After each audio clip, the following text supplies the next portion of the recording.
Gusto nyo ba ng extra income? Mag-trade na kasama namin above 90% win rate signals. Mag-register na for free sa comment section. Mapapaaga ang trade kay Durant bago ang NBA Draft at NBA Finals Game 4. 1 point lamang ang nakuha ng Pacers sa loob ng 3 minuto kaya natalo.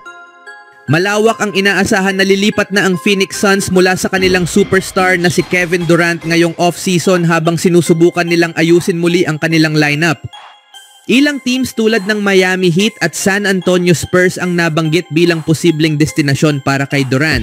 Kamakailan lumabas si ESPN NBA insider Shams Charania sa NBA Today upang talakayin ang pinakabagong mga kaganapan sa issue ni Durant. May traction na sa mga trade scenario kay Kevin Durant at may ilang teams na talagang pursigidong makumpleto ang isang trade bago pa ito lumalaon, sabi ni Charania.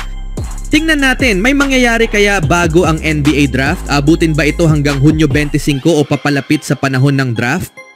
Bukod sa Spurs at Heat, iniulat din ni Charania na interesado rin ang Houston Rockets, New York Knicks at Minnesota Timberwolves sa pagkuha kay Durant.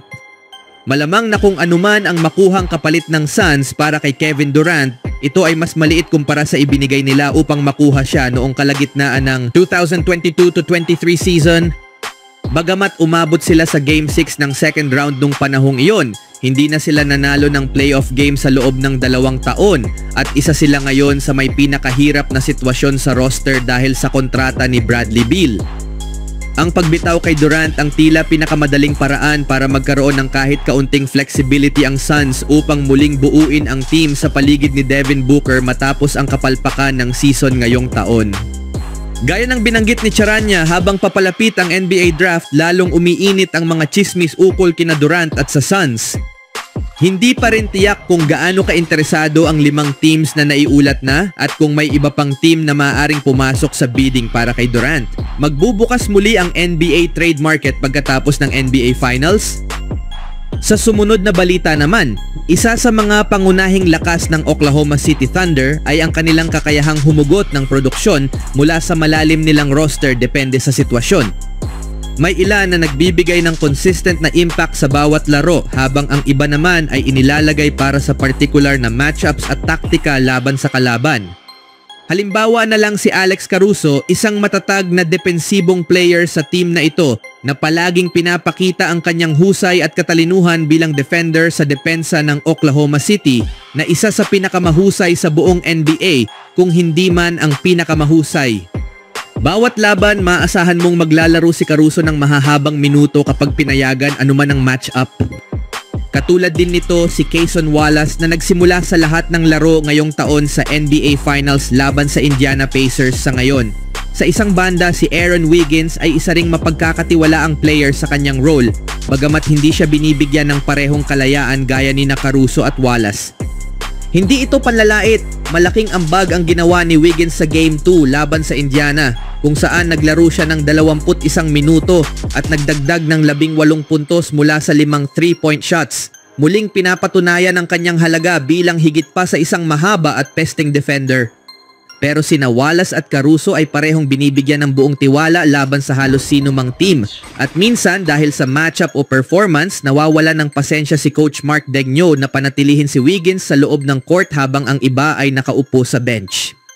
Isa itong balanse na mahusay na namamanage ni Daigneault, lalo na para sa isang batang coach na may ganitong kalaliman ng lineup. Sina Isaiah Joe, Kenrich Williams at Jalen Williams ay nasa ibang antas naman. Si Joe ay nabibigyan ng minuto dahil sa kanyang kakayahang mag-shoot, lalo na mula sa labas, pero minsan nagiging liability sa depensa. Makikita ito sa Game 3 kung saan nakatira siya ng 3 3-pointers pero hindi na muli pinasok matapos ang 4 na minutong paglalaro. Si Kenrich Williams ay naging epektibo noong Western Conference Finals bilang Swiss Army knife at morale booster pero limitado pa rin ang paggamit sa kanya sa finals. Si Jalen Williams ay mahalagang bahagi ng team noong 7 larong serye kontra Denver Nuggets kung saan napahirapan niya si Nikola Jokic. Dayang team na ito ay may napakalalim na lineup at maraming option. Pero sa ngayon, ang mga players na kumakatawan sa depth ng Thunder ay kailangang maglaro sa mataas na antas laban sa Pacers, kahit pa mahusay ding katapat ang Indiana para sa team na ito. Sa ngayon, tinatalo ng Indiana ang Oklahoma City gamit ang sariling estilo ng laro ng Thunder at kailangang magsama-sama ang bench at ang mga stars ng team upang maibalik ang kanilang estilo ng basketball na naging dahilan kung bakit 20 beses lamang silang natalo sa buong regular season at playoffs.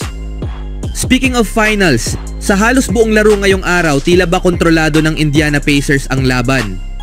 Ngunit sa huling yugto ng laro, isang clutch na quarter mula kay Shai Gilgeous-Alexander na sinimulan ng maagang pagpapahinga sa kanya ni Coach Mark Daigneault para sa taktikal na layunin ang nagtulak sa Oklahoma City Thunder sa isang nakakagulat na panalo sa Game 4. Nakakagulat dahil sa halos buong laro, tila walang sagot ang opensa ng Thunder lalo na si SGA sa pisikal na depensa ng Indiana. Gayunpaman, sa kabila ng hirap sa ritmo at 3 3-pointers lang na naipasok ng buong team, nanaig ang Thunder matapos gumawa si SGA ng 15 puntos sa ika-4 na quarter para iligtas ang kanilang season. Nagtapos siya na may 35 puntos sa laro, wala siyang naitalang assist, ngunit siya pa rin ang nagtakda ng resulta. Samantala, pinuri ni Coach Daigneault si Lu Dort sa kanyang nakakahawang depensa sa ika-4 na quarter na naging susi sa pagbabalik ng Thunder. Matapos ang pagkatalo sa Game 3, bumawi ang OKC sa pamamagitan ng malaking pagbabago sa kanilang starting lineup. Sa unang 3 laro, maliit ang lineup ng Oklahoma City, pinasok si Cason Wallace at pinaupo si Isaiah Hartenstein sa bench. Ngunit inamin ni Daigneault na hindi ito epektibo, kaya ibinalik si Hartenstein sa starting lineup para sa Game 4. Nag-umpisa ang Thunder sa maagang kalamangan sa tulong ni Dort at Holmgren. Ngunit agad namang gumanti ang Indiana sa pamamagitan ng mga tres ni Siakam at Naismith. Umalagwa si Haliburton sa isang malalim na tres at dahil sa mainit na shooting ng Pacers mula sa labas. Maagang nahuli ang Thunder pero naging epektibo ang kanilang 2 big lineup, lalo na si Hartenstein sa screening at offensive rebounding. Sa kabila ng pressure na inilapat nila kay Haliburton, mas naging aktibo ito sa playmaking. Nagbigay ng assists at puntos para sa Pacers. Nanguna ang Pacers sa first quarter sa kabila ng maagang pahinga ni SGA. Sa second quarter, bumawi ang Thunder at umabante, kahit aktibo si TJ McConnell para sa Indiana. Sa pagtatapos ng unang half, bahagyang leading ang Pacers.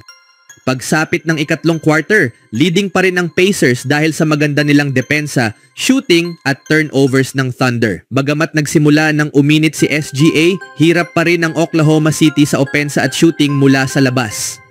Sa ika-4 na quarter, unti-unting bumawi ang Thunder sa pangunguna ni Holmgren at Caruso. Nagtie ang score pero bumalik si Haliburton at nagbigay ng pansamantalang abante sa Pacers. Gayunpaman, kumamada si SGA sa clutch, may 3-pointers, mid-range jumper at perfect sa free throws habang pumalya si Maturin sa crucial free throws. Sa huli, nanalo ang Thunder at naitay ang serye sa kabila ng malakas na simula ng Indiana. Ano ang masasabi niyo mga kaibigan?